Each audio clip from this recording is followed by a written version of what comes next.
Сәлеметсіңдер ме, құрметті 2-ші сынып оқушылары? Қазақ тілі пәні. Сабақтың тақырыбы нәтиже сабақ. Мен не үйрендім? 119-шы сабақ. Сабақтың мақсаты етістіктің түрлерін ажырату, сұрақ қою, сұраққа жауап беру. Есіңе сақта, заттардың қимылын, іс-әрекетін білдіретін сөздерді етістік дейміз. Етістіктерге не істеді, қайтты, не қылды деген сұрақтар қойылады. Өсті, ойнады, сайрады, жүрді, жүзді, тағы да басқа.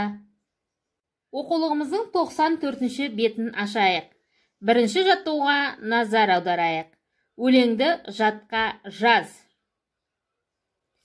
Төскейінде жел еседі, төбемнен бұлт көшеді. Туған жерім мен үшін көк майсасын төседі. Кәне оқушылар, барлығымыз бірге отырып жаттап алайық. Төскейінде жел еседі, төбемнен бұлт көшеді. Туған жерім мен үшін көк майсасын төседі. Кәне барлығымыз бірге тағы бір қайталайық. Төскейінде жел еседі, төбемнен бұлт көшеді. Туған жерім мен үшін көк майсасын төседі. Балалар, енді бірінші жаттығуды кітаптың бетіне қарамай, өзіміз орнымызда отырып, жазып аламыз дәптерге. Етістіктердің қай сөзбен байланысып тұрғанын сызбамен көрсетеміз.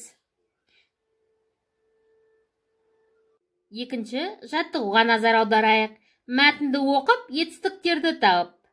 Көл баяу толқып жатыр. Көлдің түбі құмақ, қиыршық тастар бар. Балалар көлге шомылуға келді. 10-ға 100, елімге барма деп айғайлады Жүсіп. Айша 10-ға 100-ді. Онымен қатар Әмина жүзіп барады. Балалар, етістік дегеніміз не? Дұрыс айтасыңдар.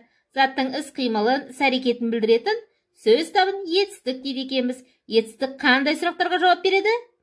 Жарайсыңдар. Не істеді, не қылды, қайтты. Балалар, етістіктер нешеге бөлінеді? 2-ге. Қандай болып? Дара, күрделі етістіктер. Ендеше балалар, қазір мына мәтіннен дара етістіктерді және күрделі етістіктерді табамыз.